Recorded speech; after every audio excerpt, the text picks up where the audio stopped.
years old and drag you to the factory to train your brain for 18 years with promise of security. But then you're free,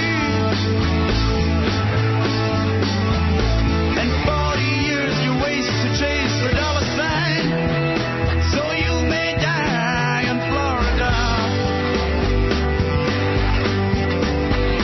at the pleasant age of 69. The water's getting hard to drink. We've mangled up the countryside. The air will choke you when you breathe. We're all committing suicide, but it's alright. It's promise false. Keep pushing till your body rats. We'll strip the earth of all its green, and then divide her into parking lots. But there's nothing you and I can do. You and I are only two. What's right and wrong is hard to say. Forget about it for today. We'll stick our heads into the sand. Just pretend that all is grand and hope that everything turns out okay. You can contact James live on the air several different ways. You can call by phone, toll-free in the United States and Canada at 888-863-2722. If you have Internet access, point your browser to www.feet2fire.com. That's www.feet2fire.com. And check the left of the screen for the How to Participate text and click. You can then choose Direct Chat with James or join the official group chat room. You can send email to James at f2f@innersights.com. That's f2f at INNERSITES.com. There is a video chat room to see James in action, as well as other F2F listeners. www.ivisit.com has the free software to download and access the Feet to Fire video chat room. And now, live from Chicago, here is the Black Knight of Talk Radio, James Arthur Yancek. Forget about it for today. We'll stick our heads into the sand. Just pretend that all is grand and hope that everything turns out okay. John Kay, the singer, leader, songwriter of the band Steppenwolf, he born in Prussia, East Prussia, which later became East Germany. When he was less than a year old, his mother fled with him. His father died while fighting in Russia. His mother fled into what became communist-controlled East Germany. When he was 4, they undertook the perilous midnight escape to West Germany. In 1958, he immigrated with his mother and stepfather to Toronto.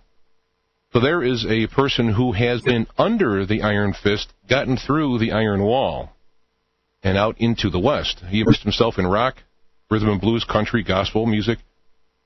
And then he picked up English from listening to those DJs who dominated the rock and roll airwaves. In the late 60s, Steppenwolf was born, embodying the era's social, political, and sociological restless. Steppenwolf's aggressive image coexisted with a thoughtful lyrical stance that challenged the mainstream values and counterculture platitudes alike. Be that the psychotic nature of the powers that be or the brilliance in songwriting, or both, the lyrics of the songs mean as much today or more than they did when they first were released. John Kay joins us for a rare interview looking at both sides of the 60s, so to speak. And welcome to Feet to Fire, John. Hey, good to be finally part of it. This time I had my my sundial set for the right day and time, and here we are. Good to hear your voice. Well, it's good to be here. I tell you, I listen to the songs, and it's unfortunate that they play so well today because of the warnings that have not been heeded. But perhaps we can stop, since you have been on, we'll say, both sides actively. A lot of people look at the 60s kind of romantically, and some look at them with disdain. What was it like then when you were coming up with the music and the commentary? What was the political scene then? Well, I think from my perspective, and I think you would find that many of my contemporaries would probably share this point of view, it was a gumbo of just about every human emotion, bouncing around in there, because on the one hand it was tremendously exciting, idealistic, forward-looking, whether the counterculture or whatever you want, young people who came through the educational system and truly believed in what our founding fathers had given us as a promise to fulfill someday, liberty and justice for all and all the rest of it. But simultaneously, of course, we had absolute chaotic situations, violence, I'm talking about like 68. That was the first year the Wolf was on the road with its first album out, was Born to Be Wild, going up the charts in a tour bus crisscrossing the United States, going into the Deep South, where we had just, shortly thereafter we saw the film Easy Rider that we became part of musically.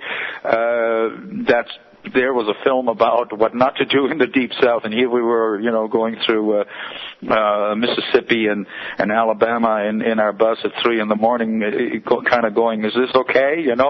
So there were a lot of things going on simultaneously in the 60s, which were promising, disappointing.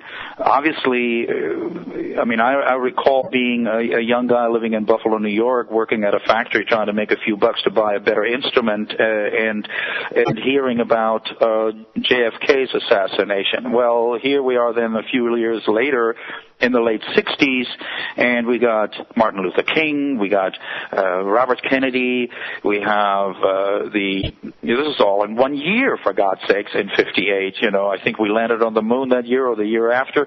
There were all sorts of things going on. The Democratic Convention in Chicago, which, depending on your point of view, was a police or a hippie riot. And so how do you sort all of that out? Here we were, five guys, all excited about the fact that some music we were making seemed to appeal to at least a component of our peer group, going up the charts, and raging testosterone and all sorts of stuff going on. And then you turn on the TV, and there are times like where you think, what's going on? Is the country coming apart at the seams? There are guys coming back from Vietnam telling us stuff about what's going on over there, telling us the music that Hendrix and, Cream and Creedence Clearwater and Steppenwolf and others were making found its way all the way into the bush. Literally, soldiers bedding down in the bush with their little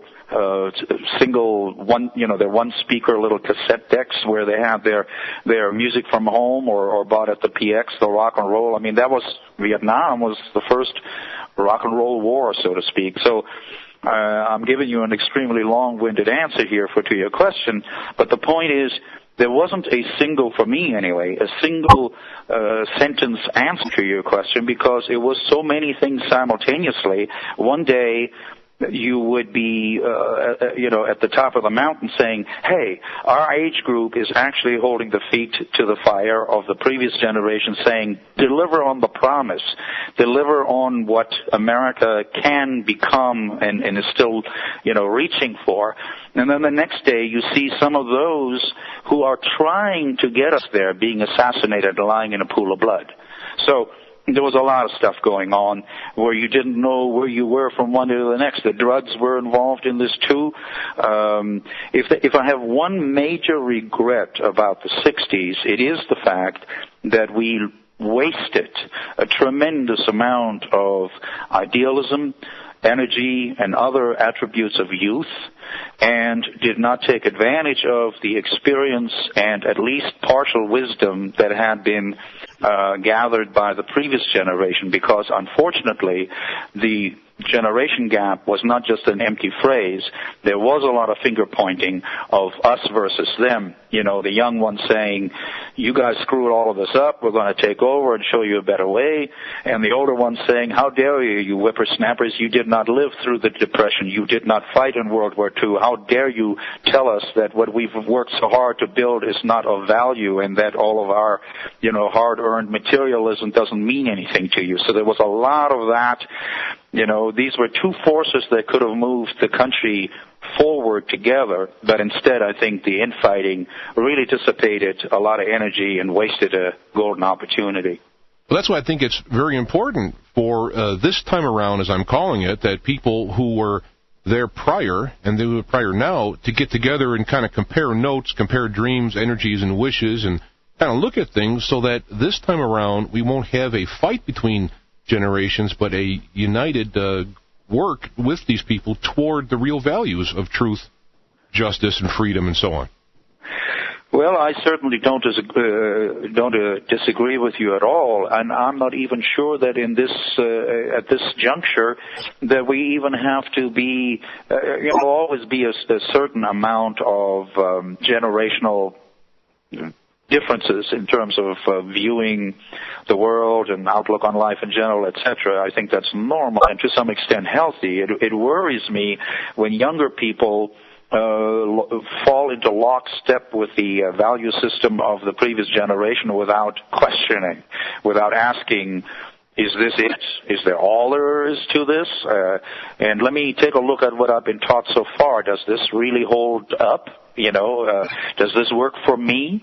There are a lot of young people out there, thank goodness, who, in spite of being raised on materialism and the distractions of, heavy sensory bombardment of whatever all is out there, video games and the like, there are quite a few of them who have shown by example, whether it was during the aftermath of Katrina disaster, who wound up going down to the Gulf Coast during spring break, unlike some of their compatriots that went, to the typical Florida beaches and had a good time.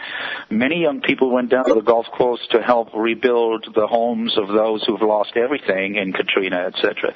To me, that was hugely important, and I read, in fact, not that long ago, perhaps a year ago or so, that volunteerism in the United States had, at that point, and I suspect it still is, been at its highest point in 30 years, across the board, from the Peace Corps to local outfits, etc. That, to me, is a very important barometer reading of whether or not people are so distracted and heavily medicated and overworked and underpaid and running around like crazy, sleep deprived and all the rest of it, which, from my perspective, many Americans are suffering from one way or the other.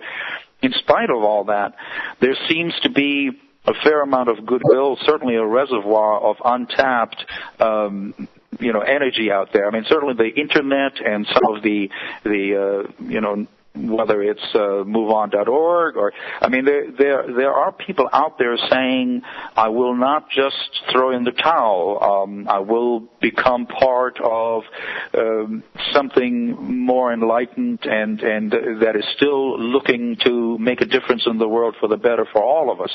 And I think to some extent, whether generational or not, there's a lot of talent in the generation called the boomers, many of whom are now approaching retirement age. Well, a lot of them were the ones who were in the 60s, and while they may have put on a suit and went to work for corporate America, many of those seeds that were planted in the 60s took root and are still part of the inner life of those people, meaning their whole attitude towards making a difference, caring about something bigger than themselves, lending a hand when it's needed, volunteerism and all the rest of it. I think that may turn out to be a huge reservoir of positive energy that we're going to, as a society, in coming years are going to benefit from. But obviously, we can't make it on that alone. We do have to have all age groups involved in some extent. The very young ones, provided they are properly nurtured and exposed to caring about things other than just, the next toy and their own self self-amusement, they get very quickly. Children tend to have empathy for particularly those that they view as vulnerable as themselves, animals. They have a strong sense of just and what is unfair. All too often that's sort of driven out through the upbringing of the very, self-centered kind of way that our society tends to often, raise our kids. But I must say that I salute anyone, particularly those who are in their 20s or maybe even early 30s, who are a generation, many of whom were raised more or less by the consumer society, the television set, etc. And the overriding message that I picked up during those years was, it's all about you. It's about what you want. It's from the time you're old enough to tell mommy what version of Barbie doll you want. It's about you. The whole universe revolves around you. The house you live in is being child-proofed so that you don't have to even run the normal risk of burning your fingertips. But then when you are at a certain age and you go into the rest of the world, they look at you and say, no, the world does not revolve around you. You're supposed to fit into the world. You are not the center of the universe. Well, it's very hard for people who didn't raise themselves to wind up being confronted with that kind of reality. You can talk to people who do the hiring at some of the companies, and they will tell you that this is something they're running into all the time, that they got young people coming in there who are telling them, the prospective employers, what it is they want and expect in terms of time off, freedom to do this, freedom to that. And these people are scratching their heads and saying, wait a minute, you're applying for a job, you're telling me what it is we need to give you. We got to figure out whether you fit into this company and have the qualifications to do the job we're trying to hire you for. Well, that's a side issue. But when you look at that generation and you see young ones from that generation come through the process of being raised in that manner and still care enough to join the Peace Corps, there's an outfit that contacted me recently called Magic Carpet Rides. They wanted permission to use one of our tunes. Well, it's a couple of young people, and they take other young people, and they go down to Guatemala, and they go to all over the place for the purpose of lending a hand to those who need help in various ways, education, whatever it is. Well, again, people like that who manage to come through that, that whole upbringing of distraction and self-satisfaction and everything else, and wind up with a willingness to lend a hand for the greater good, I have to salute them, because they have shown through their actions that inner core of their humanity is alive and well, and they to me are some of the undersung heroes of our current situation. Well, you bring with you a tremendous amount of energy of positiveness. I mean, I had Bill Ayer on here talking about, from the Weatherman, and I talked, and his comment was, when he looked back at what he did, he said, well, try something else, but keep going. He's still working. He's still doing it. And it's great to get that kind of energy to keep going, because I think we're in a fulcrum, a real fulcrum. And it's going to take the wisdom and energy from the past and the present to work it. And I'm telling you, I'm really excited hearing you talk. Well, I am at times, like the rest of us, I think many of us have had this experience where you either turn on the TV, or you pick up the newspaper or whatever, or even on the internet, and you say, is it possible to abdicate from the species and leave so-called humanity to become something else? I mean, it's like, some of our greater poets in the past have said, I think I'll join the animals. They don't seem to have the problems we do with, all the things that we're doing to each other. Yeah, I have those moments. I have those moments when I'm deeply, crestfallen is not the half of it. But, I have found quite some time ago in my travels, usually as a private citizen with my wife, to different parts of the world, as well as in our own, United States. I lived for many years in Nashville, Tennessee area, so it's kind of the Mid-South. currently am in the Northwest, but, I have one foot on each side of the border because I went to school in Canada, and I like many things about Canada and the Canadians in general. But I am also an American citizen who greatly believes in the rightness of the idea of America. And in spite of what I consider to be not exactly the best moments in American history right now, nevertheless, I don't believe that we should give up on America. There are too many people doing great things and have the right idea, from my perspective, certainly, to take such a defeatist attitude. And that's the point that I'm really driving at here, is that the sliding into the abyss of cynicism and defeatism is something that when I stand on the precipice of that, when I feel myself in danger of going there, it is usually the exposure to the positive life forces out there who are making a real difference in the world that I gravitate to, and whose ranks I have in a small way recently joined. My wife and I started a modest foundation that's involved in human rights issues, wildlife protection, conservation issues, and the like. And really, that has come on the heels of our travels to Cambodia, where we helped build a school, to East Africa, and more recently Southern Africa, and so on. And also in our own backyard, particularly when we had a property in Middle Tennessee, getting involved with the Second Harvest Food Bank and this and that, the other long list of outfits or individuals that in one way or another are applying themselves to help those who have been betrayed, who have been... I just got a letter from a fan in Mississippi who is an attorney. He wrote me a letter prior to this last one saying, "What? I want to let you know that when I was a young man growing up in Mississippi, it wasn't easy. This was during the 60s. And I became a Steppenwolf fan not only because of the music in general that you made, but particularly because of one album you made called the Monster Album, which is a political social concept album.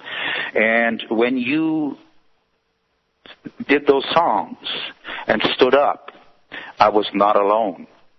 And it was from that time forward that I chose to become a lawyer who for 25 years has worked for and defended the little guy against the bullies of the world." Well, that was one of the most satisfying things I've ever read in terms of how some of our efforts had a ripple effect for something that ought to be associated with. But recently I got a letter from him because he came to see us play down there in Biloxi. We were on our farewell tour this year, and we met, and he gave us a wonderful present, and so we were in touch with one another. Well, he just sent me a letter about how he literally saved an innocent man from a lifelong sentence only because the powers to be were willing to sacrifice this man on the altar of their political aspirations So my point is, there are people out there fighting the good fight. There are people out there who deserve our admiration and support. They may not get the spotlight of the media following them around. That's one of the reasons why I'm very much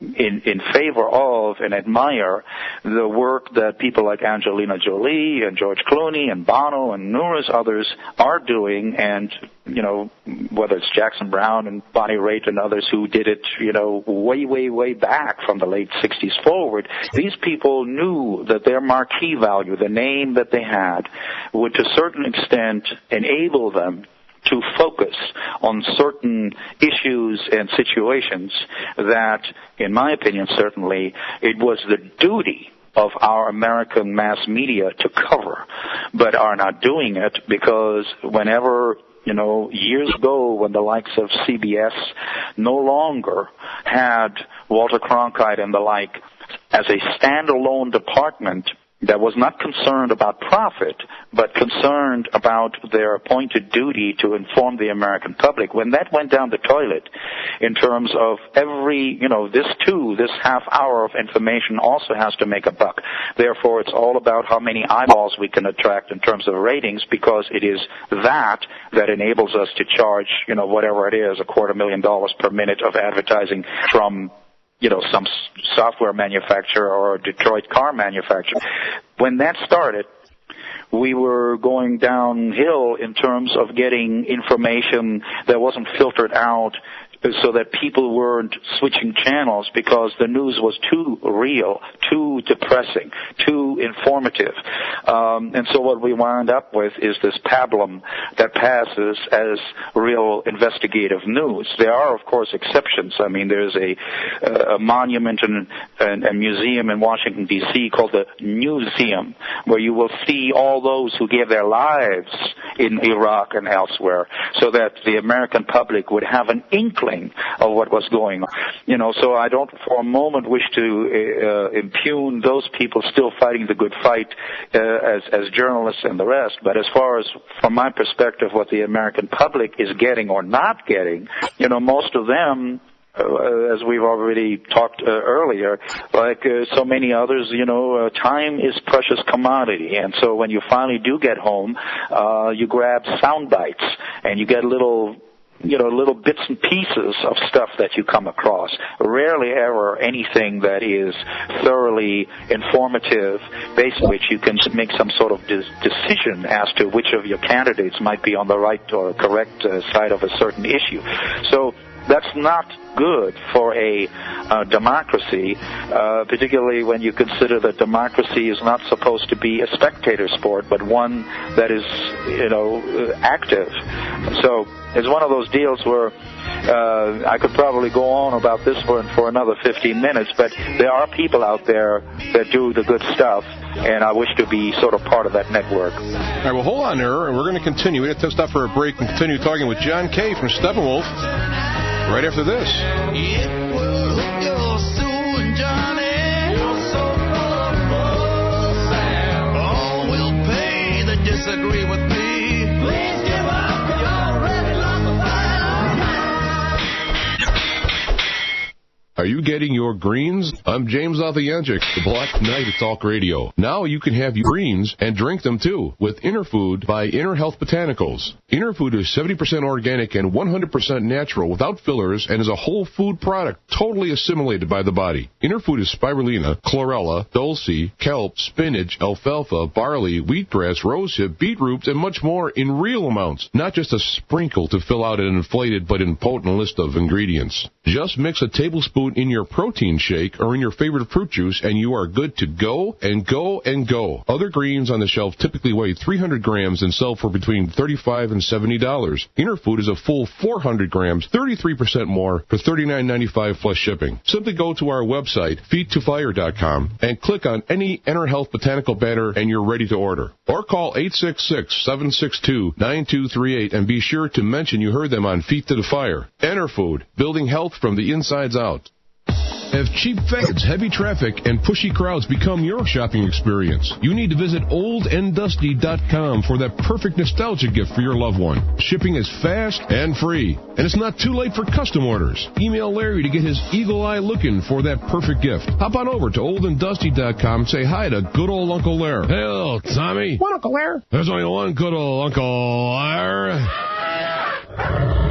www.oldanddusty.com. Hello, how can I confuse the hell out of you with complex rate offers and rip you off for some more money? Huh? I was calling to see how I could save money. Get real. This is a corporation whose sole purpose is to make money on you, not save money for you. Some phone companies bury their profits in complex savings plans. Others charge you flat rates for unlimited calls and then bank on you yes minutes, which ends up increasing your real price per minute cost. And if you use more minutes than they deem customary, you may be moved up to a higher rate. The solution is Invincible Phone Cards. From our website, you simply enter where you're calling from and where you're calling to. In seconds, there's a comprehensive, easy-to-read comparative chart empowering you to choose your real savings. You pay what you see, and you see what you save. In minutes after payments, you get your toll-free access and PIN numbers in your email. www.invphone.com. Invincible Phone Savings with Invincible Phone Cards. invphone.com. Make sure you stay tuned, because you're listening to Feet to the Fire.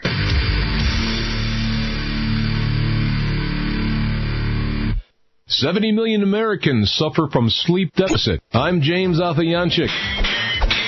the Black Knight of Talk Radio, and I'd like to tell you about Earth Pulse Magnetic Field Supplementation. While using the Earth Pulse device, I found that I drifted off to sleep faster, I slept deeper, and I woke up more refreshed, and it does much, much more. Call them right now at 888-211-7888, or check out their website at www.earthpulse.net. But wait, there's more.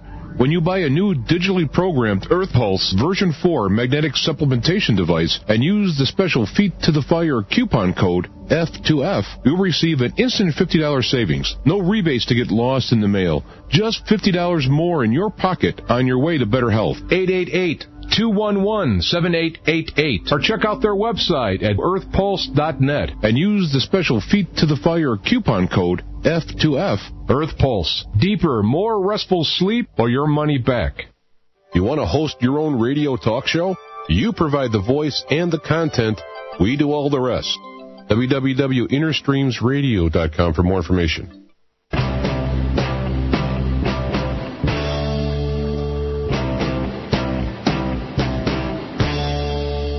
Once the religious, the hunted and weary, chasing the promise of freedom and hope, came to this country to build a new vision, far from the reaches of kingdom and gold. Like the Christians, some would burn the witches, later some got slaves to gather riches, but still from near and far to seek America, they came by thousands to guard the wild, but she just patiently smiled and bore a child to be the spirit and guiding light.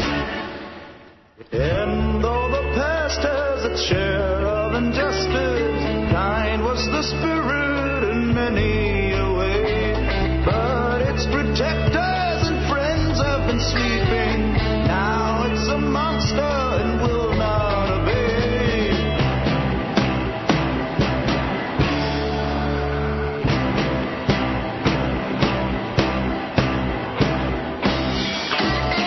The spirit was freedom and justice. In its keepers seemed generous and kind. Its leaders were supposed to serve the country, but now they won't pay no mind. 'Cause the people grew fat and got lazy, and now their vote is a meaningless joke. They've babbled about law and order, but it's all just an echo of what they've been told. Yeah, there's a monster on the loose. It's got our heads into the noose, and it just sits there watching.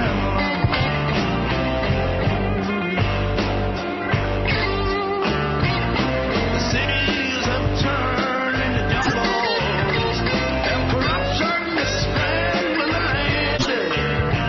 The police force is watching the people, and the people just can't understand. They don't know how to mind their own business, 'cause the whole world's got to be just like us. Now we are fighting a war over there. No matter who's the winner, we can't pay the cost. 'Cause there's a monster on the loose. It's got our heads into the noose, and it just sits there, watching. You can contact James live on the air several different ways. You can call by phone, toll-free in the United States and Canada at 888-863-2722. If you have Internet access, point your browser to www.feet2fire.com. That's www.feet2fire.com. And check the left of the screen for the How to Participate text and click. You can then choose Direct Chat with James or join the official group chat room. You can send email to James at f2f@innersights.com. And now, live from Chicago, here is the Black Knight of Talk Radio, James Arthur Yancek. America, where are you now? Don't you care about yourself?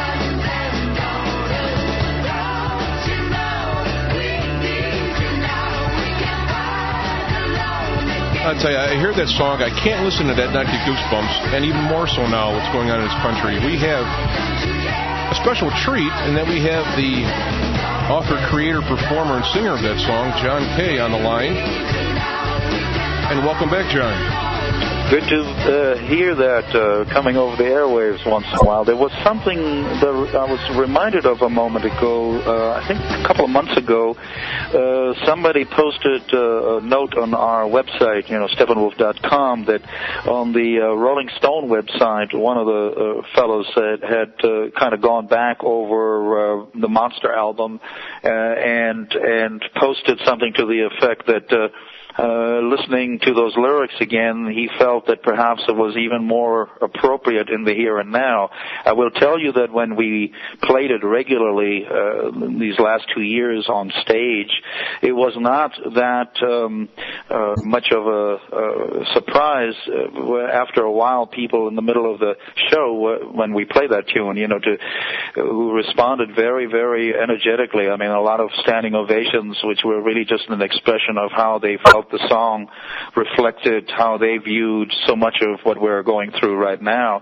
And as you said earlier, to a certain extent, I find it rather, I don't want to say disturbing, but I don't, I wish it wasn't so. I wish, this is one instance where I wish a tune we had written long ago was no longer appropriate because we had moved forward and gotten a lot of that baggage behind us. But as I would imagine you probably feel too, the things are not what they should be. No, I mean, that is 37 years ago, and I'm listening to it. In fact, just for the heck of it, I looked at Google Video, and there are 3 people who decided to take that and edit in the stuff happening back then when they created the country and what's happening in the country, independent of one another, and it just shows that the timelessness of it, that it instills influence. Yeah, it's a situation where the pendulum, of social change and attitude seems to swing back and forth from one extreme to another. And it rarely seems to spend much time, what the Buddhists call the middle way, where you're not extreme in either direction. You try to find that area where you are well rooted and well, you're not going off the deep end either by being too unrealistic in your expectations, nor, which to some extent I think was the case in the late 60s, amongst some of the young kids who kind of went into that tune in, drop out, and all the rest of that. But by the same token, what we seem to have had here in more recent years, which was this kind of mindless empty mouthing of what some perceive to be patriotism, to just follow, anybody into any war or anything that is sort of force-fed to the public in general as being unassailable truth, because it comes from the high mountains of Washington, where a handful take it upon themselves to bring the new world order to us that we're supposed to salute without question and follow. I look glance into the chat room. There's some people there who are familiar with the more popular songs, Magic Carbureted, Born in the Wild, and they're saying, boy, I never heard this stuff. I'm going to have to listen to these things. And I want to mention that you can go to Steppenwolf.com. All the albums are there. The lyrics are there. Everything that you ever want to know about Steppenwolf is there. That is true. You can, even if you're, it's not that we're soliciting your money. If you want to just read some of the lyrics, you can do so as you just indicated by simply going to the lyrics page, and you will see, all the lyrics to Monster and some of the other tunes that had, lyrics that went beyond just the more or less common or typical subject matters that you would find in a rock song. And, but yeah, I mean, the music sometimes can go into pretty deep places. I had, oddly enough, within a couple of weeks of receiving the letter that I mentioned from an attorney in Mississippi, I had received a phone call from a fellow in England who was on his way to the Bay Area here in the United States for the purpose of interviewing certain key cultural iconic figures who were part and parcel of that whole summer of love period, etc. The reason he called me is because he knew that I was at that time a member of a Canadian band called the Sparrows, which had migrated from Toronto to New York to LA, and eventually wound up in the Bay Area. And we were there resident and playing, the Avalon and at times Fillmore Ballroom and others during that whole period of the early 1967, which included the first Human Being at Panhandle Park, and and everything that followed from there was that so-called Summer of Love. And so, but he also knew that my whole take on that was not quite as, I wasn't as head over heels crazy about the whole thing and didn't swallow the whole idea hook, line, and sinker. But what he really called about, aside from doing a bit of an interview, was to let me know that he had, as a young man, been at the Bath Blues Festival where Steppenwolf and Led Zeppelin, which was a pretty new, band at the time, I guess, and others had a wonderful time. But on the heels of that, we Steppenwolf played the Royal Albert Hall in London, and that was one of our better shows in Europe, still one that's very much in my mind, and incredibly enthusiastic that this fellow was a part of. And he said, you guys were fantastic, but again, it was the monster I gravitated to most of all, which was one of the reasons why I became an investigative journalist. I just published a book about the war in Bosnia that unfortunately I had to witness some of the atrocities of, etc., and write about. And I want you to know that shortly after the invasion of Iraq, when things were still sort of fairly stable and the soldiers, both British and U.S. soldiers, were still viewed as liberators at that time by at least part of the Iraqi population, we would drive from Baghdad to Fallujah in these open four-wheel drive vehicles because it was safe to do so at the time. But the point is, we were playing the Monster album all the way from Baghdad to Fallujah, playing it at top volume, because that album to this day is something that is part of what keeps my spark going. Well, it was just astounding to me to hear that, and he sent me his book a couple of weeks later, and so again, the music can be powerful beyond just, and I experienced that myself when I was a young man who had just barely learned to bang around on the guitar with a few chords in the early 60s, when the American folk music revival was in full swing.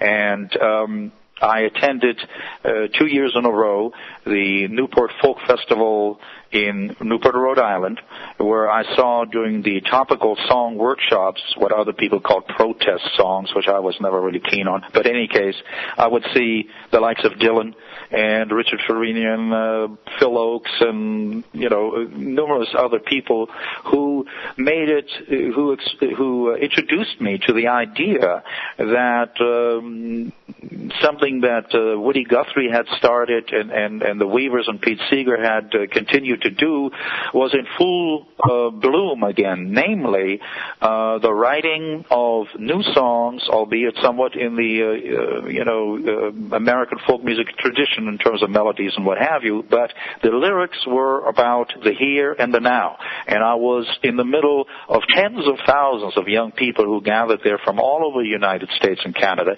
And when you went back to your wherever you were from Ames, Iowa, you could be on your block the only one who had experienced that and cared about that, but you knew you were not alone. And I took from that the idea that music has potential power, because all of us were somewhat galvanized by the experience. It was the knowing that, hey, look at us, look at all of us. We share this opinion that's expressed here. We are concerned about the same things that are being sung about here. That was something that kind of united us. We felt that collectively maybe we could move our country forward. You got to remember, this was also, in the midst of the civil rights movement being in full swing and everything else. So when later the likes of the Byrds would take Dylan songs and release them, like Tambourine Man and the like, as electrified versions, folk rock, and we, sometime thereafter, came on the scene as Steppenwolf, it had already been established that popular or rock music could have lyrics that were more than just having a good time or, the typical subject matters, and that those tunes at times could be something that really matter to someone. When we were on our first promotion tour across the country in 68, there were young people who would meet in, Tyler, Texas, wherever it was, and they had the album and they knew the songs, and they were saying, we're the only ones like this. We got long hair, we're young guys, we can't go anywhere without getting beaten up, but your music reflects what we feel, what we care about, and it makes us feel, like there is something there that keeps us from feeling alone. And we had, years later, even more powerful testimonies to the potential of music making a difference in someone's sort of, inner life, because when we got to play in Brazil and in Greece for the first time ever, we were overwhelmed by the fact that young people not born when we released our first albums knew our songs letter perfect. Even though they didn't speak English, they could sing along with us.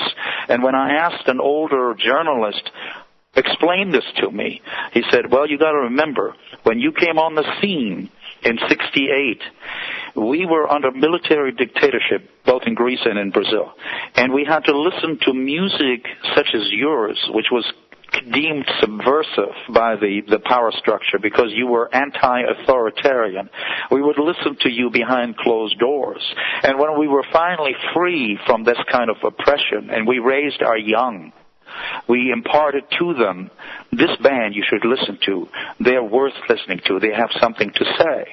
And that's why they know more than just Born to be Wild. And that's why the 20-year-olds that were in the front row here tonight singing with you, we raised them on this music. And the last thing that happened was when we were in 1990, for the first time in Berlin after the wall came down, and East and West was reunited.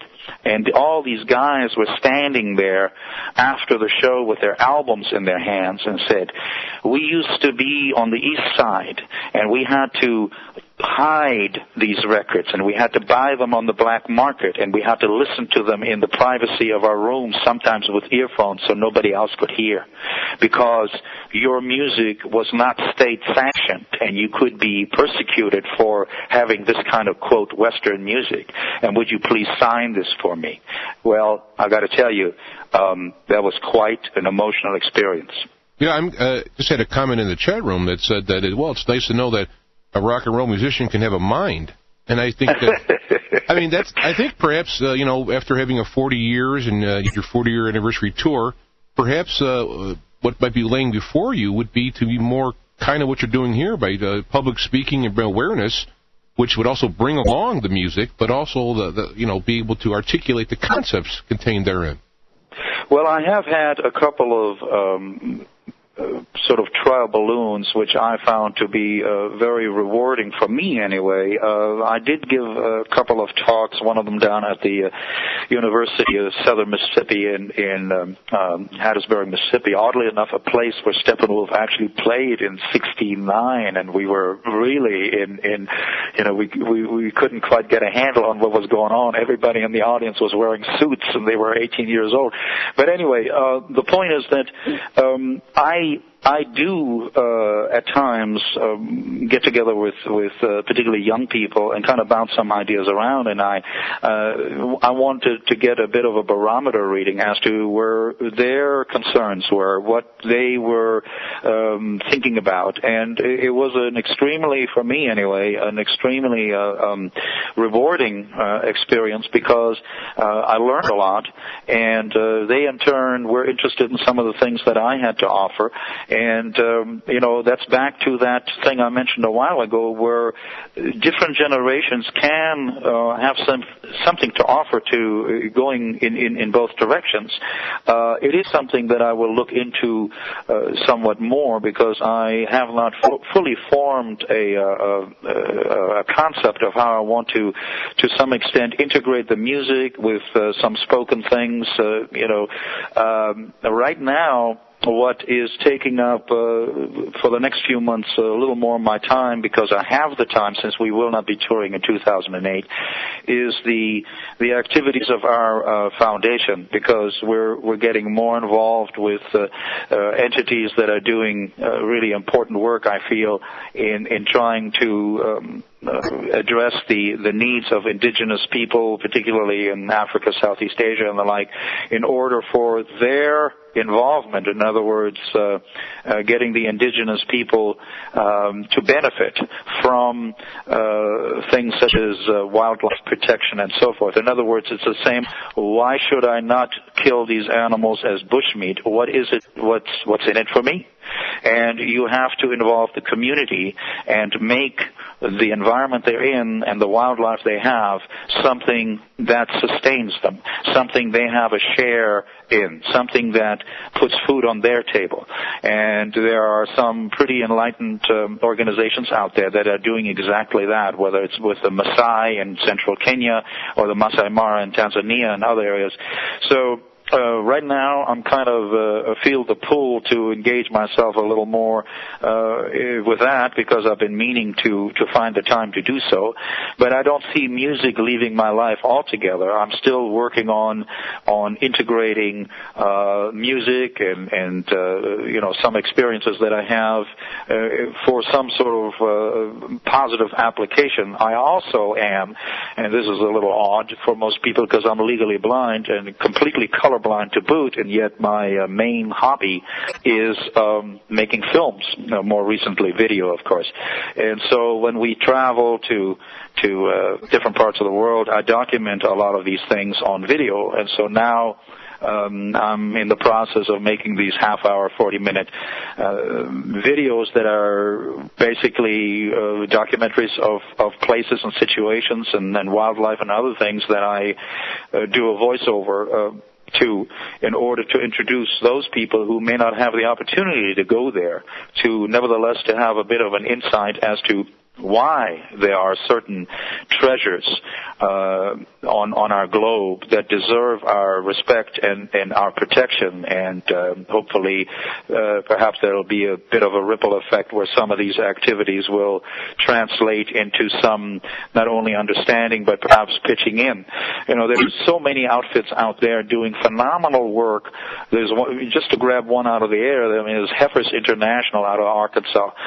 You can buy as little as a chicken for $5 or thereabouts, and as much as a water buffalo or more for $250. But the point is that these animals will go into will become part of a family somewhere in the world, where these animals will make a huge difference in the quality of the life. There was a recent story about a young woman from Uganda who's now graduated, I think, in Massachusetts and going back to her village there. The way she got to do all of this is because someone gave her a goat, her family, a goat for $40, the milk of which was sold in the market, and with that money she was able to go to public school because you have to pay to do so. And she was such a bright star in the, in terms of learning, that somebody noticed her and gave her a scholarship to come to the United States to get her university degree, and she's going back to make a difference in the life of her village. Well, there's so many stories like that out there, and every time I bump into one of them, it says to me, well, what are you doing? Where's your $40 goat? And that's something that I heard loud and clear. There's a young boy born with AIDS in South Africa. His name was Nkosi Johnson, who died at the age of 12. A battle-hardened American war correspondent, amongst other things, by the name of James Wooten, wrote a wonderful short book about this young man called We Are All the Same, which was one of his expressions, the young man's. And when he saw Nkosi one time playing and laughing, he couldn't help himself, I guess, and he asked the young boy, where do you find, where does this come from? Where is the spirit coming from? You know very well your time is short here. And the boy said to him, do all you can with what you have, in the time you have, in the place you are. That's become my mantra. Oh, that's excellent. And this is from a young man who's facing death, having that type of insight. Yeah. That's excellent. Well, sometimes it's those amongst us who suffer most who have a deeper look into what's really important. Yeah. Oh, yeah. I mean, you could see that the people who have lived through hardship, if it didn't galvanize them or knock them down, it built the inside. There's an inner flower that grows out in that desert. Yes, I couldn't agree more, because certainly my experiences very much validate that exact point of view. Okay, let's hold on there for a second, and we'll continue talking with John K. live, John K. of Steppenwolf, John K. of John K., and we're learning a lot about what is going on today, carrying the spirit from back then till now. Not only bad now as it was then, but it's also good now as it was then. Stay tuned, we'll be right back. She says one size does not fit all, and stepping on others, well, it won't make us stand tall. Let's find the last frontier and live another way, like heretics and privateers.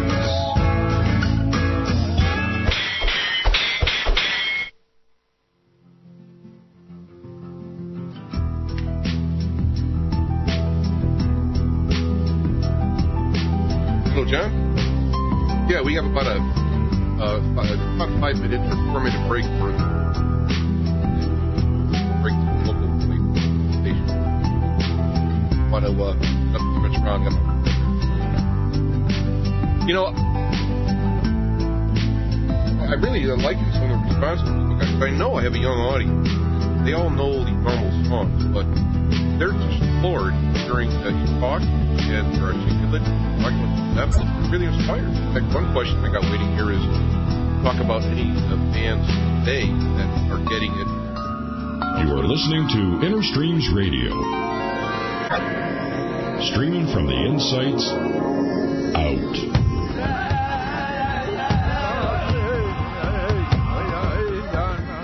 Greetings, this is James Alfianchik, the Black Knight of Talk Radio, and the creator and host of Feet to the Fire.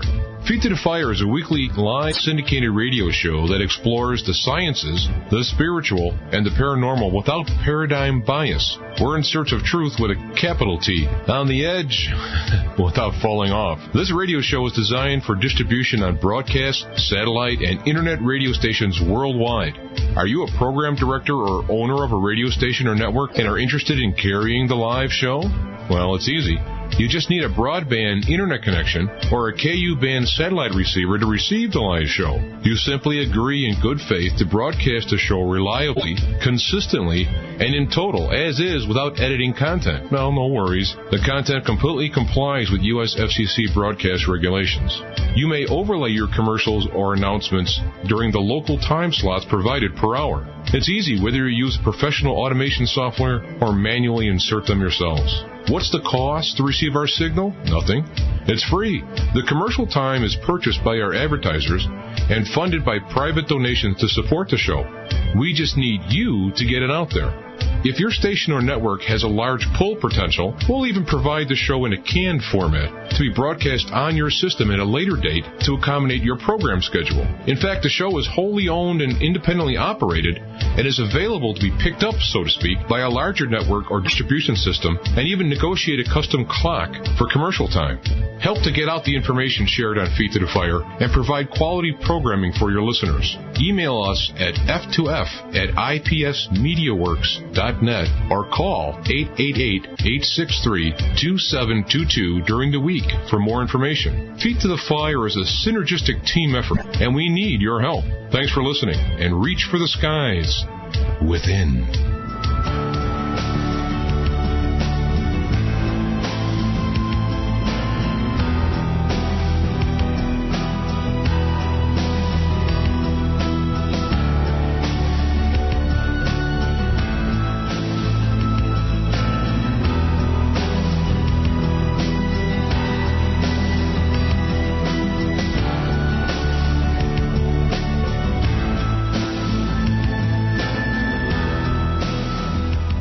Want to host your own radio talk show? You provide the voice and the content. We do all the rest. www.innerstreamsradio.com for more information.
Contact James live on the air several different ways.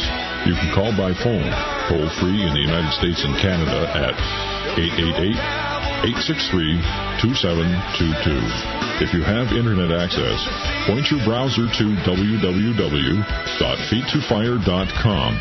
That's www.feet2fire.com. And check the left of the screen for the How to Participate text and click. You can then choose Direct Chat with James or join the official group chat room. You can send email to James at f2f@ipsmediaworks.net. There is a video chat room to see James in action, as well as other F2F listeners. www.ivisit.com has the free software to download and access the Feet to Fire video chat room.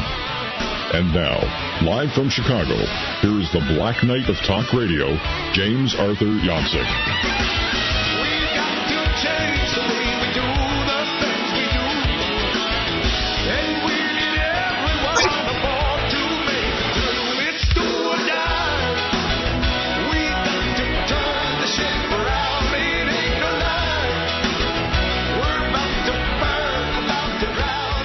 That is John Kay and Steppenwolf from one of the newer endeavors. As you can see, the message is still there. Very positive message. We are talking live with John Kay.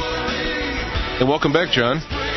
Hey, you're playing stuff I haven't listened to myself in a little while. I was kind of intrigued to hear that. It was one of the things we cut, I think, back in Nashville after I built my recording studio there after moving from LA back in 1990, and we got all sorts of people singing on that record who were part and parcel of this strange community of rock and rollers and country songwriters and session players and everything else, helping out. It brought back some memories. It was, that was long before we had the more disturbing news come at us that we've, had come our way here in recent months in terms of global warming and all the rest of it.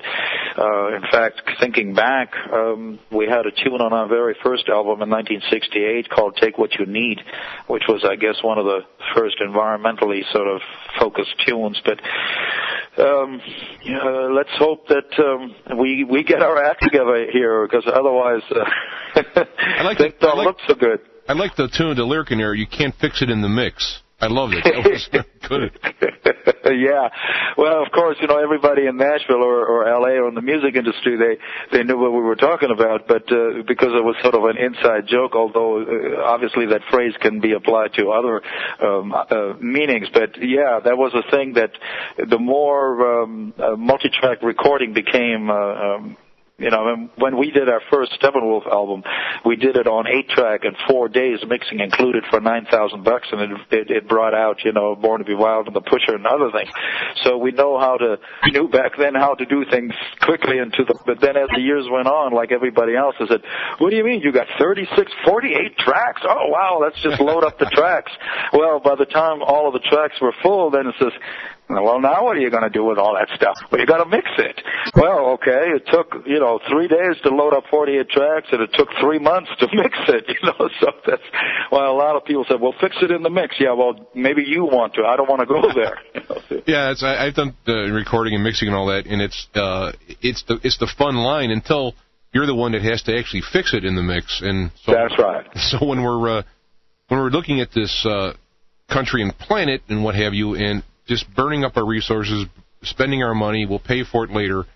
There's not going to be a big enough mixer to mix it all, to fix it all. That is absolutely the case, and it's just astounding to me how how we have permitted our way to ourselves to be led around by our noses with respect to don't worry about tomorrow, There's enough oil and everything for everybody. We can all do what we want all the time, and there will be no consequences. Somehow, we have found the ultimate free lunch of the universe. Well, I think we're all getting the idea that is not the case. So, are we willing to do? The thing that gets me perhaps more than the short-sightedness and the greed and the manipulation and the which in my opinion was behind much of what drove that whole oil, no matter where we have to get it from, no matter who we have to step over to get to it. But what concerns me more now is the inability or unwillingness on the part of way too many people in the world of commerce and etc. to recognize that a change in our attitude and the way we do things and energy consumption, etc., is not a doomsday scenario, but an opportunity to, since they're all about money, to make more money with brand new technologies, with new approaches, to alternative energy sources, whatever it is, development of better batteries, and and on and on and on. There are those who get it. I mean, there are particularly young people who are engineers, and after that whole IT thing and the Silicon Valley experience, there are many of them who realize how powerful the right ideas can be when properly applied. But I think there are also quite a few folks out there who want to still get the last barrel of oil out of some, godforsaken place, on the far corners of the world before they're willing to switch over to something else. And I think they're becoming, and are in many ways, deliberately obstructionists to getting the change that we need to make actually in motion, because it's their dollars that they want to protect, no matter what they do as a PR campaign to tell us otherwise. Yeah, well, that's the whole thing now, is that people are waking up and realizing, and I sense, as I talk with people, do the show and travel around, I sense the younger people are much more aware of things now. We'll say today. We'll say a 20-year-old today is more aware of what's around him, say, than 10, 15 years ago. Similar to that of something maybe like 35 years ago, like then we go into the 60s, there seems to be an awareness that disappeared in the 80s and this whole Generation X, and it seems to be coming back again. I agree with you. I think that in the 80s there was definitely quite a bit of that narcissistic, we had our different waves of music came through. I mean, for a while late 70s, early, we had a disco thing, then you had punk, and then you had the large hair bands and all the rest of it. But generally speaking, there was a lot of, that was the period that gave us the bumper sticker, he who dies with the most toys wins. It was all about narcissistic, self-indulgence, conspicuous consumption, and of course we haven't gotten over that particular period altogether yet. I mean, as long as we got CEOs with $200 million annual bonuses and the like, we're certainly not past conspicuous consumption. But on the other hand, I do agree that younger people, the newer generation, there seems to be a very healthy skepticism about swallowing the press releases and the media manipulation and everything else without some kind of a little bit of scrutiny as to, does any of this, am I just being manipulated into being another consumer, or does any of this hold water? What are they telling me, and what is the motivation? And I think that's healthy. That whole idea of questioning what's coming at you, no matter what age you are, I think is a very healthy thing. I think I joke around that my first words to my parents wasn't mommy or daddy, it was why. So why is a very, very good thing, because, I'm reminded of a book that that my wife and I gave to our daughter when she was perhaps 9 or 10 years old. Best as I recall, it was called The Lemming Condition. And, lemmings jump off the cliffs to their death by the thousands every so many years. And in this little book, this one lemming steps aside and says, "Why are we doing this?" And they look at him and said, "Well, because this is what lemmings do." He said, "Yeah, but why?" And they said, "Well, it's a tradition." Well, that's not good enough. Why are we killing ourselves by the thousands? Well, we never really thought about it. It's what we've always done. Well, I wish there were more of us who were, standing outside the herd saying, "Is this all there is? Are we pursuing any kind of path that is, a brighter future coming our way, or are we just be so distracted and heavily medicated and overworked that we can't ever come up for air long enough to step back and say, there's got to be more than this. Do I want on my headstone to say, here lies another consumer?" And going back to the song Ostrich, and I've used that now for a couple of years as a bumper, and honestly, when I've been doing this show, I've been doing it about my sixth year I'm starting, when I started doing the show and listening to the song for a bumper, I went, I've been listening to this song for, almost 40 years, and I'm going, I just get it now. How does someone write that way back in their early 20s when you have it down pat, and see it that clearly and be able to write that? I mean, is it an accident? I mean, were you really that conscious? What do you think about it now? Well, you mentioned at the top of the show, my background in Europe and everything, and I'm of the firm belief that many of the things that I was exposed to and learned about on the way to picking up a guitar in Canada, and thereafter, for that matter, were all stepping stones to a certain point where I viewed myself and my role, within the greater world in a certain way. Number one, I grew up in post-World War II, East and West Germany, and was very much aware of how what had transpired prior to that. I mean, my father was killed in Russia a month before I was born. So were millions of others. And you grew up, watching the older generation trying to put their lives back together. But you also saw, particularly in West Germany, the first meaningful experiment with democracy, which was directly as a consequence of particularly the Americans, although there were also and the French who for a while were occupying powers. But after things were a little more relaxed, it was primarily the Americans whose cultural influence and political influence laid the groundwork for what became a very stable democracy in West Germany. And during the course of developing that, people for the first time after the Nazi period were able to and were very much interested in speaking their minds. There was a lot of discourse. There was a lot of discussions. There were a lot of people having a drink discussing politics, this, that, and the other thing. They were exercising their freedom of expression, and they were also applying this freedom by informing themselves about the issues of the day so that hopefully they would make a semi-intelligent decision when it came time to choose candidate A or B in the voting booth. Well, I picked up on some of that, and when I came to, and I was also exposed to some of the things that I learned at the America House, which was a cultural facility in the town which had, all sorts of things about America, including things about the Constitution, the Bill of Rights, the Fathers. It wasn't just, movies out of Hollywood with Marlon Brando and rock and roll that turned my crank. I also liked the whole idea of America. When I came to Canada and viewed on TV the civil rights demonstrations in the United States, I saw Bull Connors, police dogs, and fire cannons, fire hoses, attack demonstrators in Birmingham, Alabama. And here I am as a kid, 15 years old or whatever I was, going, this isn't that's not freedom and justice for all. What's going on here?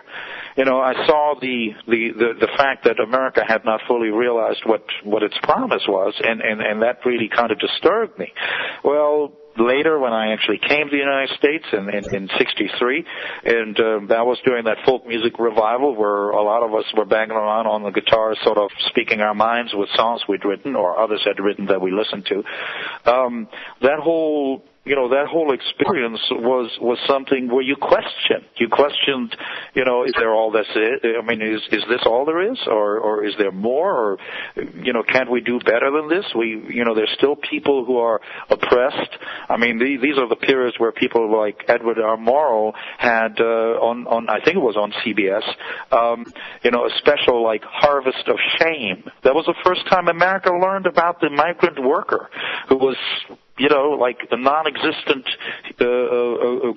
subculture they didn't even know about, who were being oppressed and abused. And, there was a lot of stuff going on that made you think, well, you know what? The promise of America is wonderful, but we got a ways to go till we get there. And then, of course, the one thing that I saw all around me, particularly in my part-time jobs, during vacation months in the summer when it wasn't in school, you saw the sort of standard issue template that so many people were nudged towards following from the time they were came through the education system, which was, back then, the mantra basically was, you get a decent education, you find a quality company, and you put in your X number of years, and they give you a gold watch, and then you go off into the sunset, and you hope to have a few years before you're 6 feet under. And that was the good way to go. I saw the ones who were getting barely the minimum wage working in a factory making kitchen counters and working 12 hours a day, 6 days a week, and had 2 kids sitting at home, and all they had in the way of free time was Sundays. And, as an 18-year-old looking at that, I said, this is not going to be my life. And those things found their way into my early writings, where I looked around me, I saw how we were, I was traveling all over the United States hitchhiking with a guitar in my hand, playing in joints and folk clubs and wherever they would let you, coffee houses, and for whatever they threw in your guitar case. And in the process of doing that, you had a lot of impressions about, working America, people trying to make ends meet. Basically, the sort of thing that Woody Guthrie would have sung about during the Depression, although during the period 60s we were anything but in a depression. But nevertheless, there were a lot of working people there who had a pretty hard time of it. And as a young guy who didn't want to get sucked into that, into that thing of once we got you, there's really no way out because you got to pay your bills, I always tried to stay outside the herd as much as I could. Well, that shows a lot of open-eyed enlightenment at an early age, and you made a choice not to go there, and you did what it took not to go there, and that type of character is the American spirit, and I do see it coming and recurring, and I'd like to fan that flame. Oh, I'm with you on that. I think it's imperative that we do, because if we, this is, certainly not a pearl of wisdom here, this is simply my opinion, but from my perspective, unless we energize and utilize all, what's out there in the way of a positive mindset and willingness to pitch and to form alliances and to kind of try to pull this cart out of the quicksand it's in, unless we do so, if we take the attitude there's nothing we can do, we're doomed, I mean, that's not how I want to continue. I wouldn't want to wake up in the morning with that mindset. I would rather, even if that would be, down the line, the outcome, which I certainly hope is not the case, but if it was, where, history says, you guys tried, but you didn't try hard enough, or whatever, I would rather be, Don Quixote fighting the windmill, but fighting the good fight, rather than to become cynical and to say, we've screwed up so badly for so long, and there's so many problems for us to face simultaneously, which of course is in fact the case. I mean, you got, how many things do we have to deal with? Let me count the ways. I'm going to waste time doing that. I think we're all pretty well aware of how complex the global situation is on the political, social, religious, and, climate front and other things. But nevertheless, I don't really, I heard a radio broadcast from, let's see, where was he? He was in Europe. He had to do something to do with a foundation, having to do with, overfishing the Atlantic and all these other things.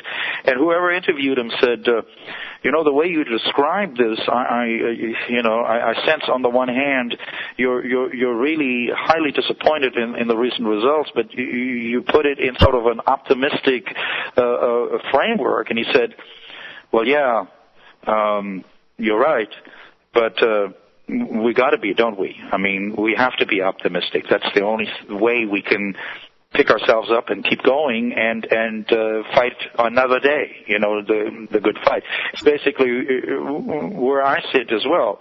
And many, many times I bump into those who inspire by example.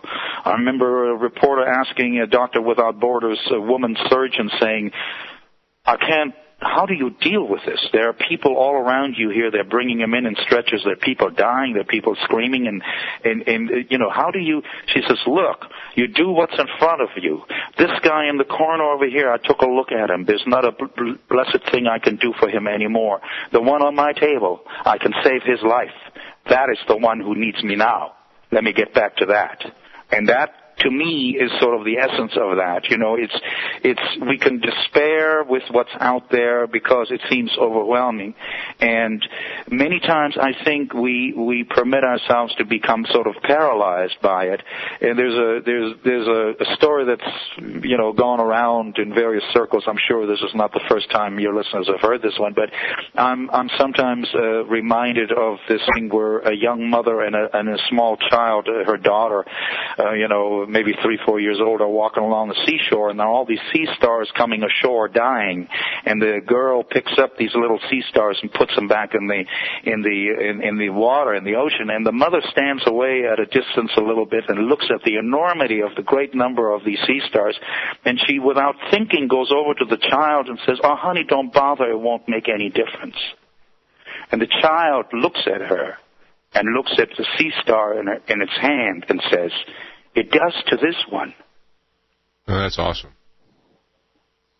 You know, when you look at it and you look at what's going on in the country, you described, or the world, you described about these hospitals and dealing with. These people are living an everyday life, and they're living in an area which is like MASH in the war, the thing of MASH, where they're living their normal lives, and people are having to be saved and not saved based on their medical facilities alone. That's right. We can't help him because we don't have the time. We let him die. We cut off that leg rather than fix those nerves because, it's either die or lose the leg. And all it takes is all the billions and billions of dollars that's going around this world can end all of that. And, and that is, you've touched upon what to me is a very bright light on the horizon. And it's something that has been exemplified now for quite a while by the likes of Ted Turner, who gave very generously to the children, at the United Nations Fund and so on. Obviously, Bill and Melinda Gates and their foundation. Also, Buffett, who kicked in, significant billions into the Gates Foundation, so even more work could be done.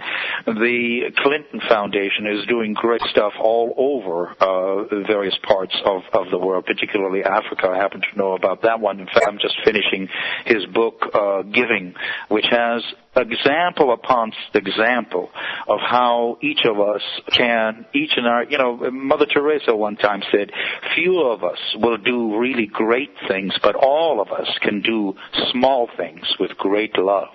And that's the point, You may only have $5. Okay, fine. Buy a chicken for a family that could really use a chicken that lays egg, because the beauty of the Heifers International thing, for instance, is that comes with it. When you give somebody an animal, the next set of offsprings from that animal, the recipient of the original animal has to give those baby goats or whatever they are to someone else in the village. So it's a gift that quite literally keeps on giving. It's the ripple effect of the pebble, cast into the pond. The rings go far. And so all of us can do something. And I will tell you from personal experience, and once again, this is hardly a pearl of wisdom because millions have done this before me. When you do something that is a positive act, it will definitely energize you and feel to defray some of the darkness out there. All right, well, hold on again. We're going to take the last break of the segment. And we were talking with John Kay of Steppenwolf, learning a lot of depth in the wolf, isn't it, huh? Of course, I already knew that. We'll be back right after this. Feet to Fire Live.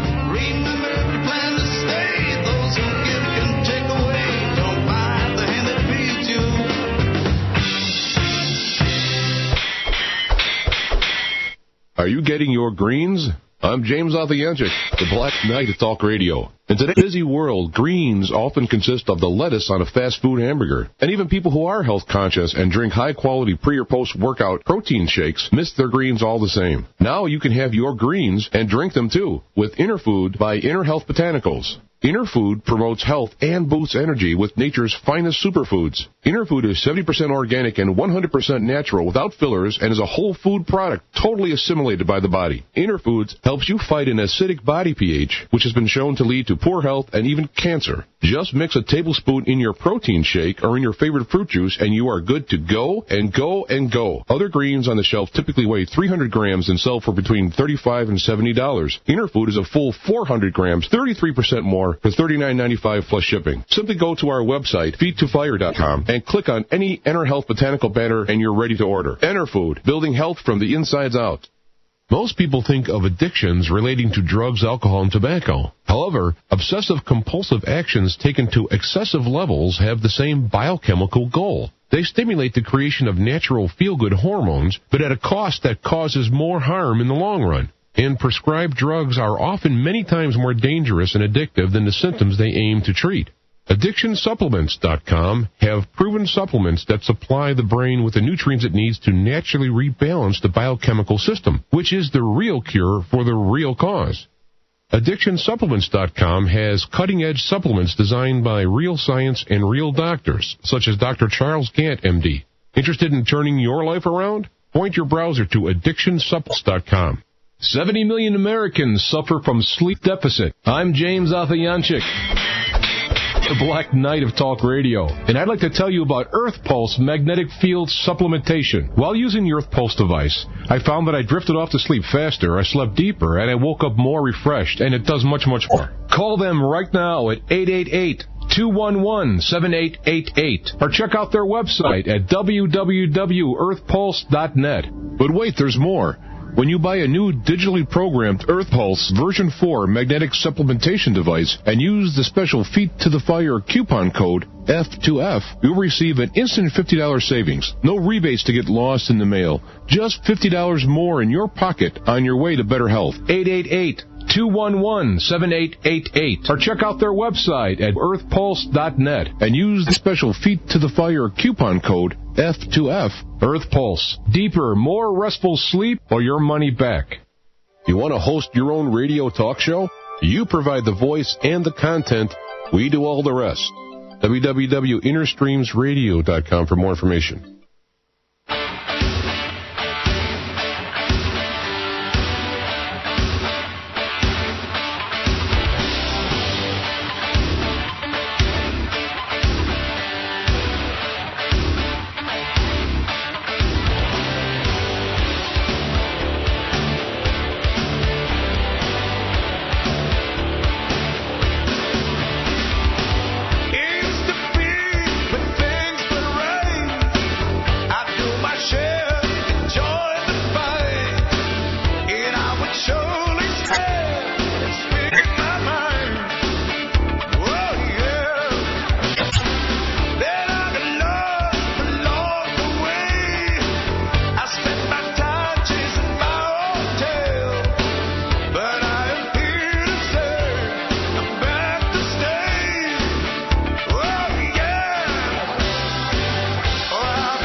Contact James live on the air several different ways.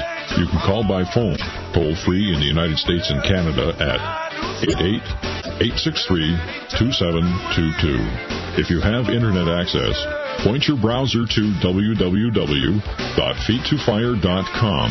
That's www.feet2fire.com. And check the left of the screen for the How to Participate text and click. You can then choose Direct Chat with James or join the official group chat room. You can send email to James at f2f@ipsmediaworks.net. There is a video chat room to see James in action, as well as other F2F listeners. www.ivisit.com has the free software to download and access the Feet to Fire video chat room. And now, live from Chicago, here is the Black Knight of Talk Radio, James Arthur Yancek.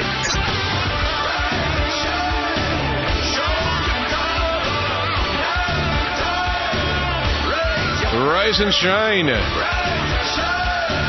We are talking with the singer and songwriter of that song recorder. John Kay is here live from Canada.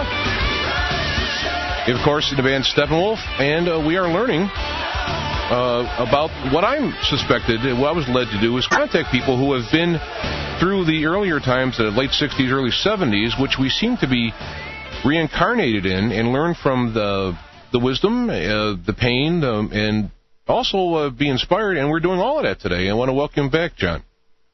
Well, it's been a very interesting experience for me as well, because as you no doubt are aware that while there's a lot of talking going on the airwaves in America, a lot of it seems to be not necessarily about the bigger picture. It seems to be primarily the finger pointing back and forth between different factions and point of view, politics and the like.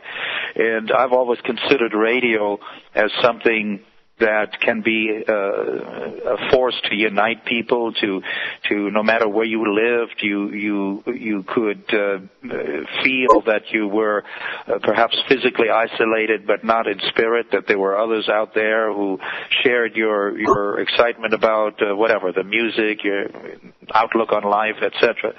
So I hope that with at least the Internet giving radio some newly found freedom, considering the consolidation that's been going on with terrestrial radio for quite some time, that that kind of diversity of opinions and programming, etc., continues to be something that we all benefit from.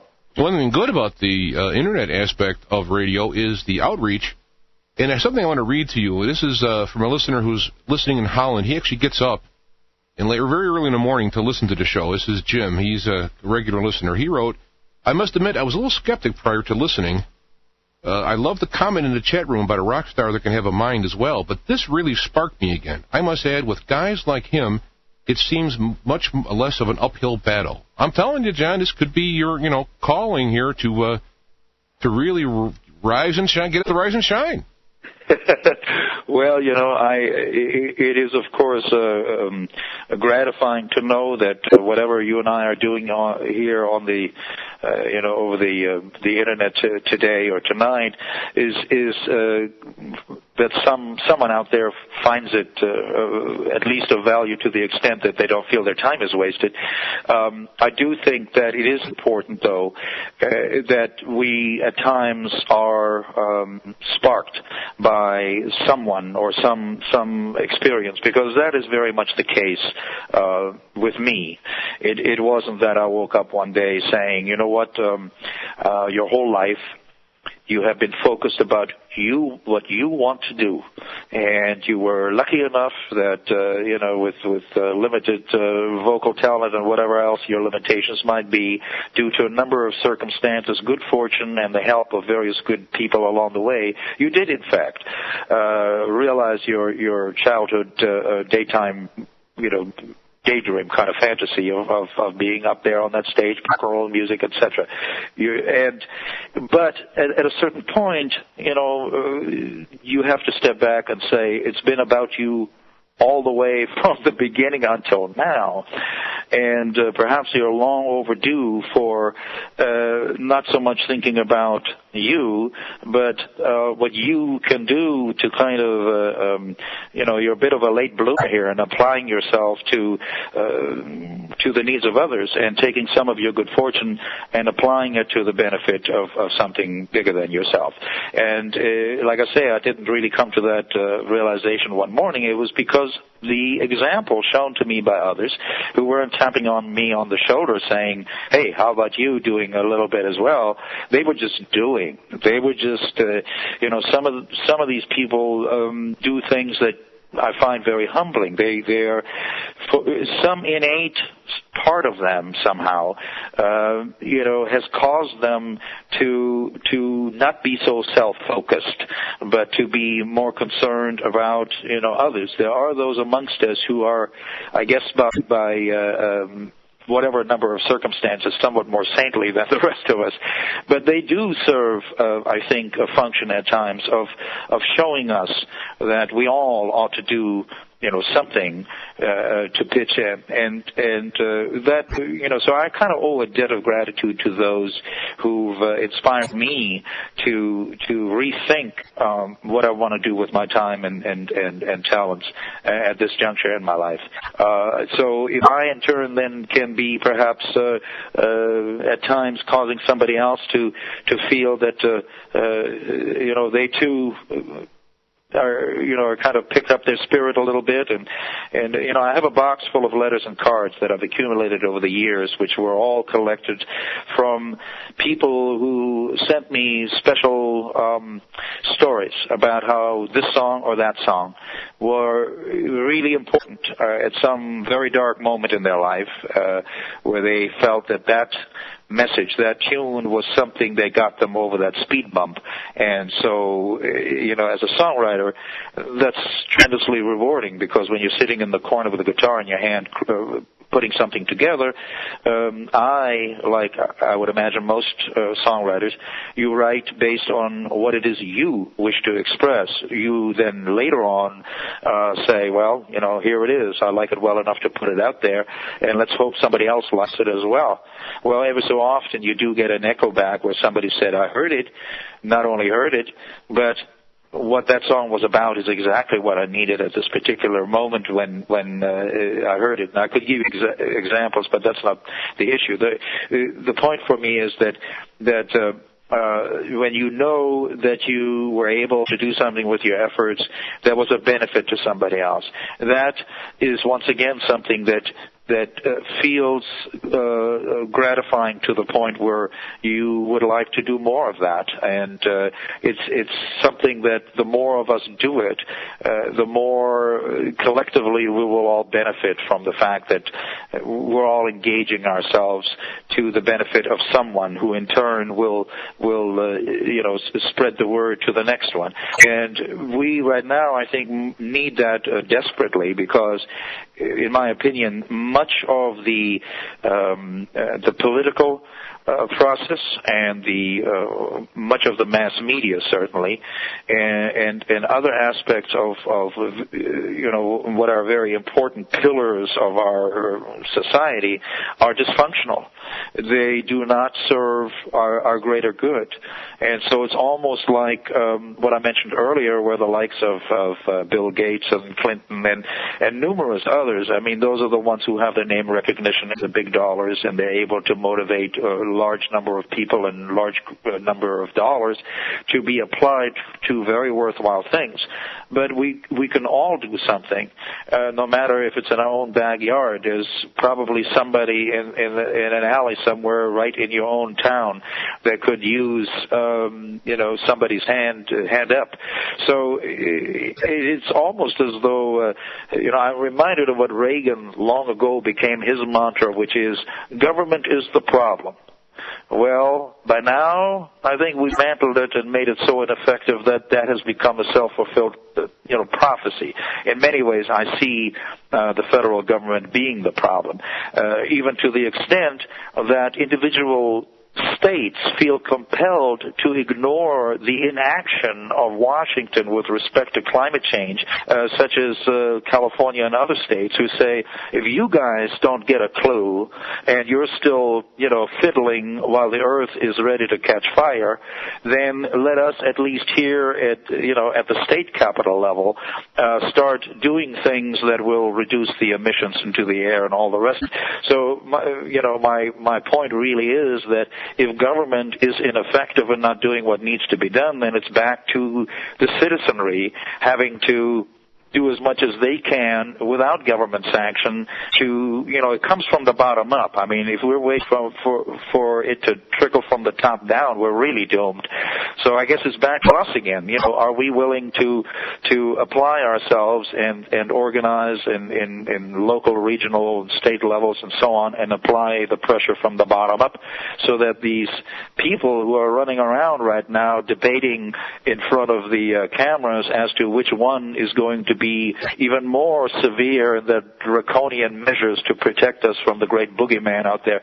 If that's all they're concerned with, if they think those are the only buttons they need to push us into voting as programmed, then, we have to prove them wrong in some say.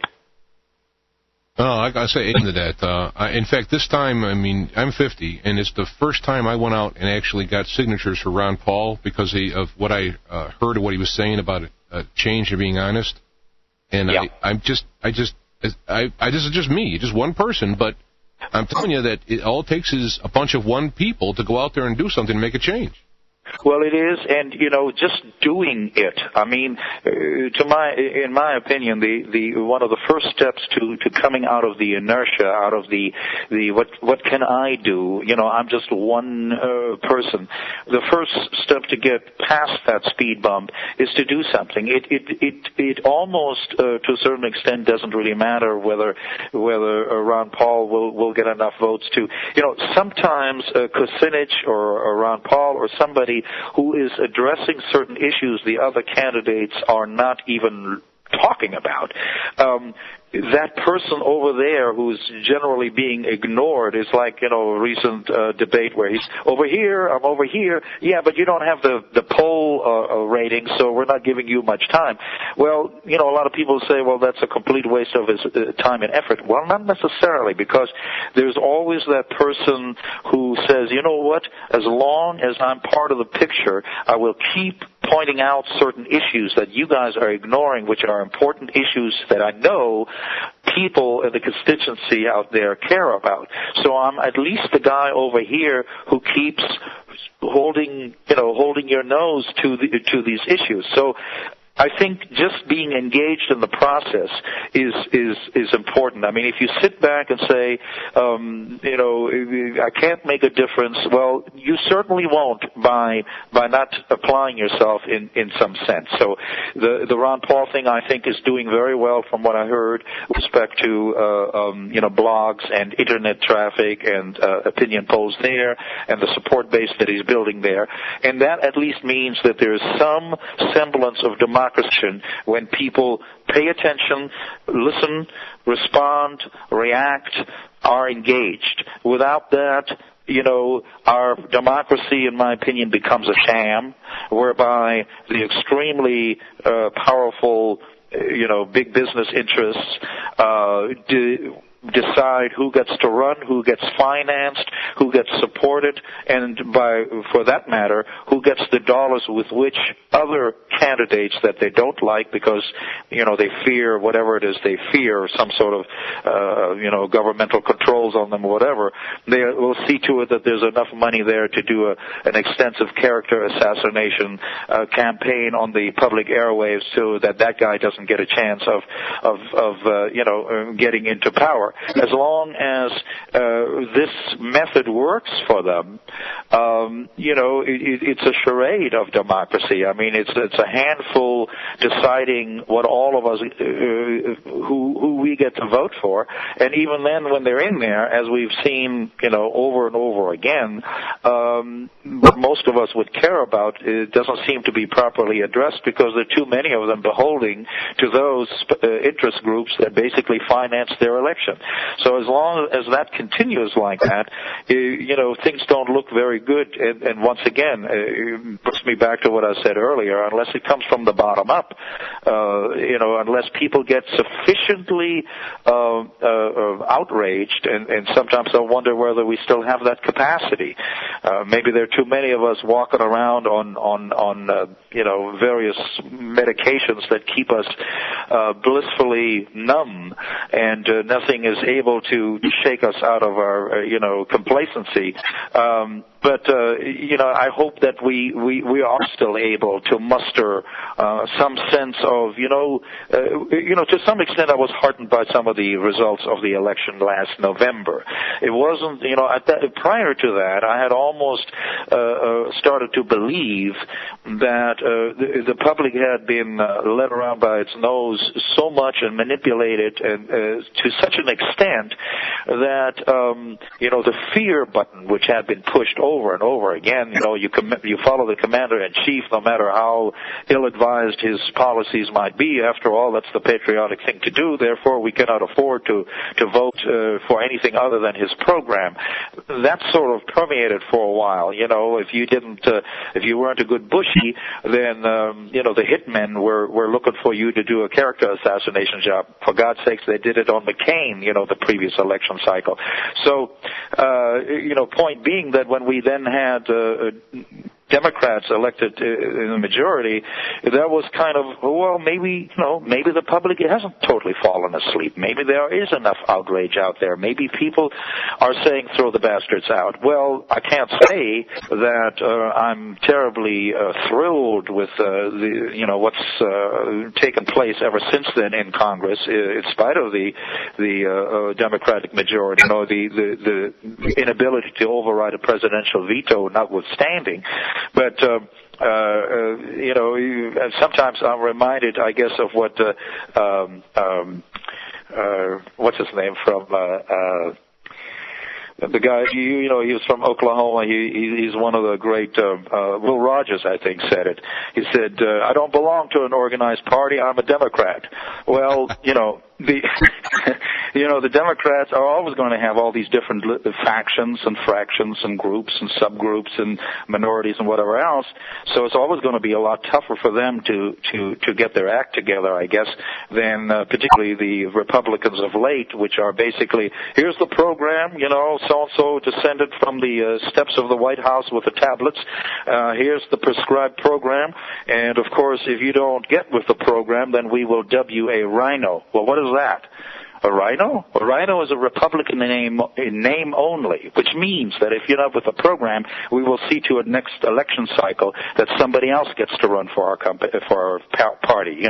I mean, they have that act together to such an extent where only recently some of the Republicans started to break ranks because they felt they were on a sinking ship. And they need to see to it that they're not tarred with too much of that brush when the next election comes around again. I'm sure there's quite a few of them are concerned about their ability to be reelected.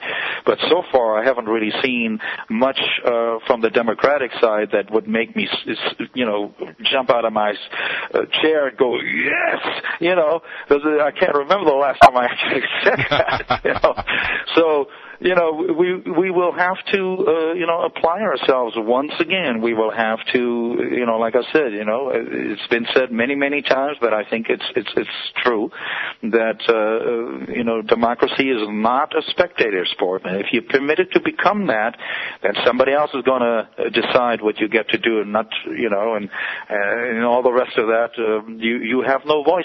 And you know what? If you don't vote, even though the choices sometimes are pretty,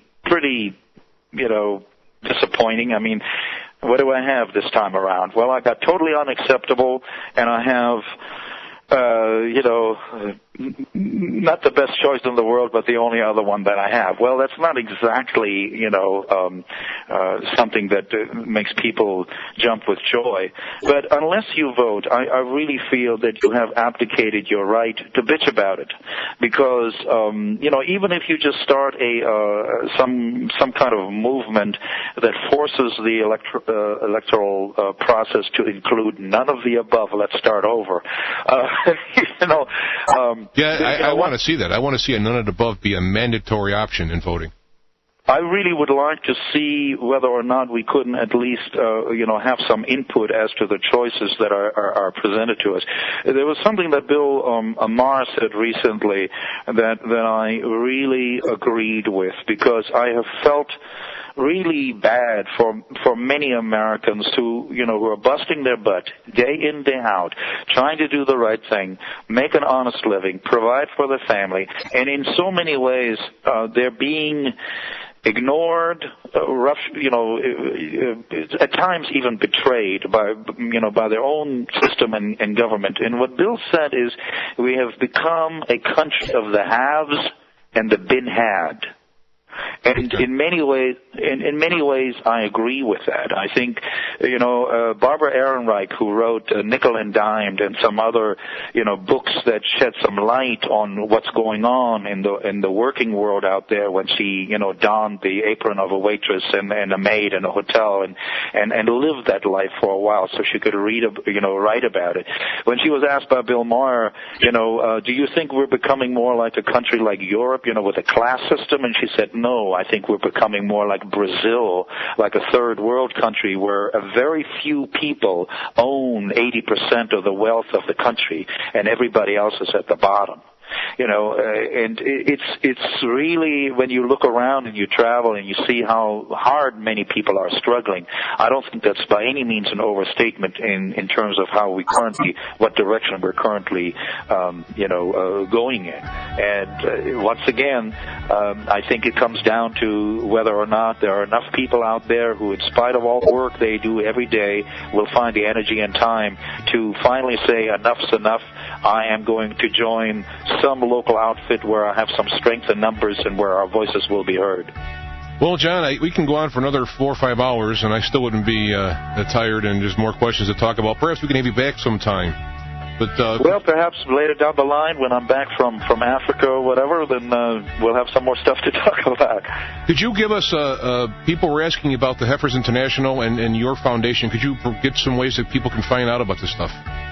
Yeah, if you, our foundation has a website that features multiple pages of various entities we support, and where you can also link directly to those entities. And our foundation, you can find it at mauekay.org. That would be M as in Mary, AUEKAY.org.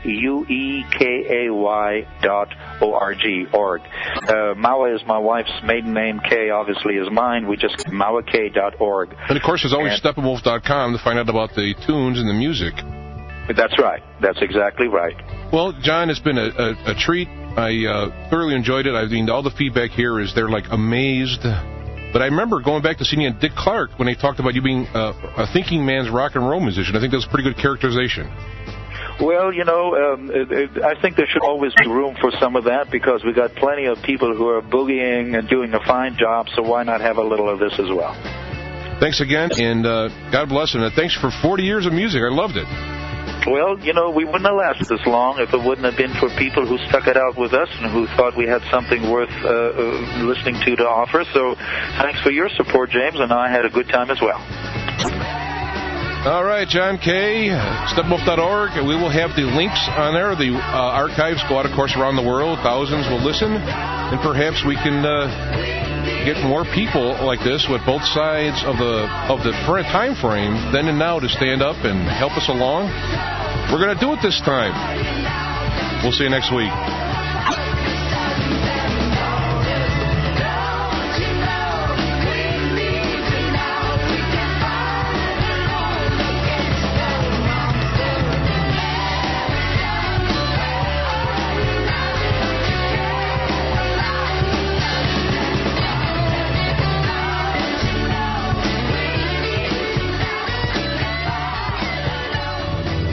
Feet to Fire is a production of IPS Media Works on the ONSIG radio network of stations.